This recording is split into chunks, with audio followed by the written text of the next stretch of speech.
Former President Donald Trump met Friday with Hungarian Prime Minister Viktor Orban as the likely Republican presidential nominee continued his embrace of autocratic leaders who are part of a global pushback against democratic traditions. Orban has become an icon to some conservative populists for championing what he calls illiberal democracy, replete with restrictions on immigration and LGBTQ+ rights. But he's also cracked down on the press and judiciary in his country and rejiggered the country's political system to keep his party in power while maintaining the closest relationship with Russia among all European Union countries. In the US, Trump's allies have embraced Orban's approach. On Thursday, as foreign dignitaries milled through Washington, D.C. ahead of President Joe Biden's State of the Union address, Orban skipped the White House and instead spoke at the Heritage Foundation, a conservative think tank overseeing the 2025 project, the effort to create a governing blueprint for Trump's next term, supporting families, fighting illegal migration, and standing up for the sovereignty of our nations. This is the common ground for cooperation between the conservative forces of Europe and the U.S., Orban wrote on X, formerly Twitter,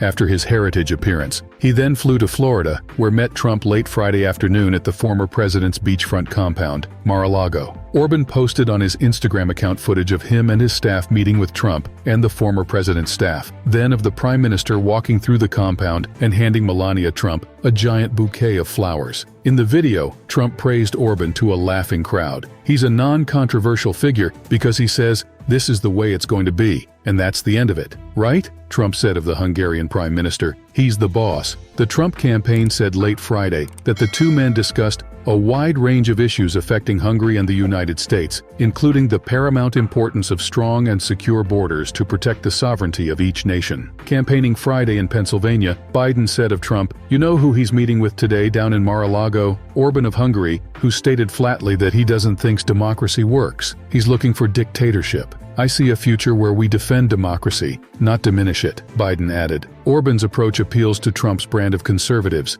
who have abandoned their embrace of limited government and free markets for a system that sides with their own ideology, said Dalibor Rohak, a fellow at the American Enterprise Institute. They want to use the tools of government to reward their friends and punish their opponents, which is what Orban has done, Rohak said. The meeting also comes as Trump has continued to embrace authoritarians of all ideological stripes. He's praised Russian President Vladimir Putin, Chinese President Xi Jinping, and North Korea's Kim Jong-un. Orban's government has reciprocated, repeatedly praising the former president. On Friday, Hungary's foreign minister, Peter Szijjártó, posted from Palm Beach, hailing Trump's strength and implying that the world would be more peaceful were he still president. If Donald Trump had been elected president of the United States in 2020, the war in Ukraine, now in its third year, would not have broken out, and the conflict in the Middle East would have been resolved much faster, he wrote. Orban has served as Hungary's prime minister since 2010. The next year, his party, Fidesz, used its two-thirds majority in the legislature to rewrite the nation's constitution.